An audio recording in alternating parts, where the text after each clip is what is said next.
Hello guys! Welcome to my channel, Writer's Spread TV. For today's video, pag-uusapan natin kung paano mag-apply sa Lalamove. Kung ngayon lang kayo nakapunta sa channel ko, paki-like, subscribe at pahit na rin ang bell para updated kayo sa mga new video na ina-upload ko. Salamat po! Una, kung mag-apply tayo sa Lalamove, kailangan natin ng sasakyan gaya ng motor at 4 wheels tulad nito. Dahil itong gagamitin natin na pang-deliver. Ang Lalamove nga pala ay isang application apps na nakapokus sa pagde-deliver ng item from point A to point B. Guys, para maka-apply kay Lalamove, may nilagay akong referral link dyan sa description sa ibaba. Click nyo lang yung link.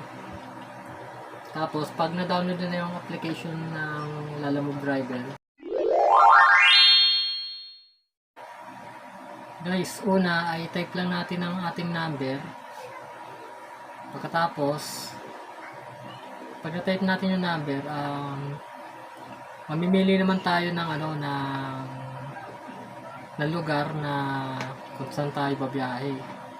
Pari nakalagay dito, Manila, Pampanga, Cebu.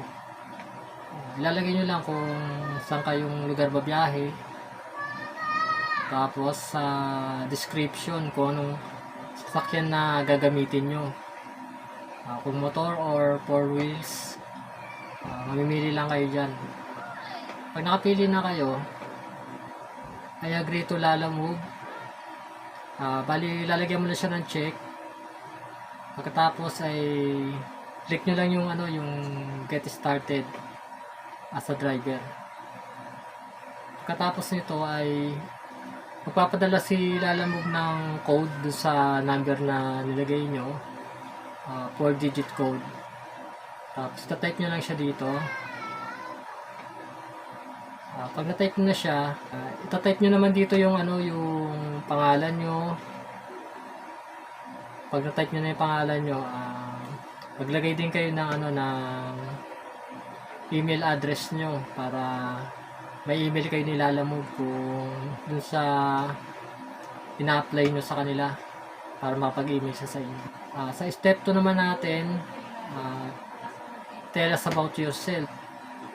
Ilalagay natin dito yung yung date of birth.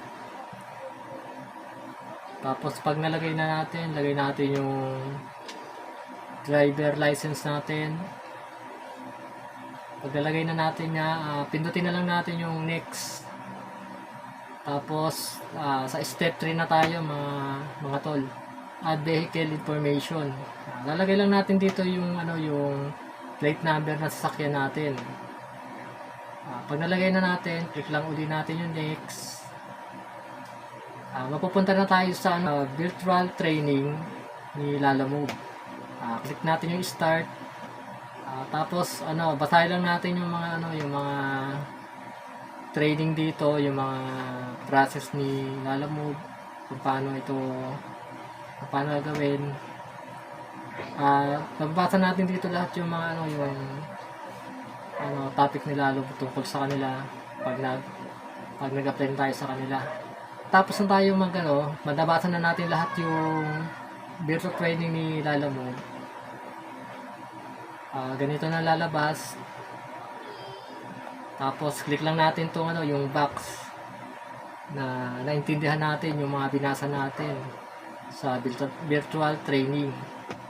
Tapos click lang natin yung submit. Tapos na natin yung yung training completed. Nabasa naman natin lahat yon. Tapos dito na tayo sa step 5.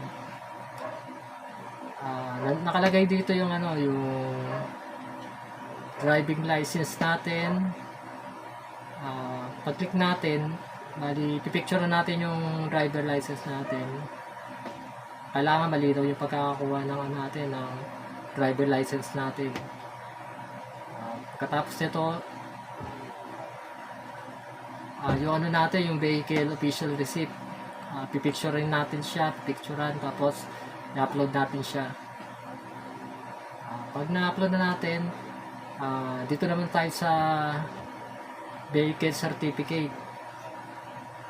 Pag picture natin, upload din natin. Kailangan lang malinaw yung pagkaka-picture natin para nababasa yung mga nakalagay dun sa natin, requirements. Tapos sa vehicle natin, pipicture natin yung likod saka sa gilid. Tapos kailangan kita yung plate number. Kailangan malinaw yung pagkaka-picture natin. Next naman yung profile photo natin.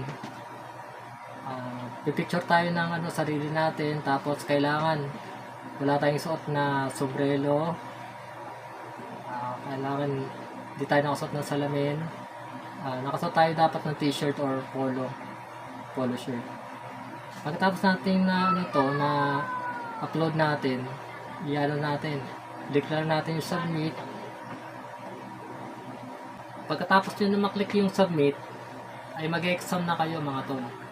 Madali lang naman yung exam. Pagkatapos nito, kapag exam na kayo at natapos yun na to, ay may hininging mga requirements ulit si Lalamove patulad kanina. Hingi siya ulit sa inyo ng mga NBI or police clearance at saka ang inyong driver license. Kapag nasubmit nyo na ito, i-review ito ni Lalamove. Nakakabuti ng 1 to 3 days at sila ay magte-text sa inyo or tatawag. Guys, ang Lalamove bag pala ay ma-order natin sa ating Lalamove driver apps. I-click nyo lang yung lalakit. Ang presyo pala nito ay 1,500. Pero pwede naman to installment or fully paid through GCash or Paymaya. Makakabiyahe ka pa rin naman kahit wala kang lalabag. Pero kung may lalabag ka, mas maraming order bookings na papasok sa apps mo. Okay din naman maging part-time Lalamove driver. Pwede mo rin itong gawing full-time. Ang kagandahan dito, pwede kang bumiyahe kung kailan malakas ang order at kung kailan mo gusto. Paano guys, hanggang dito na lang yung video ko. Paki-like, subscribe at pahit na rin ang bell at comments down below.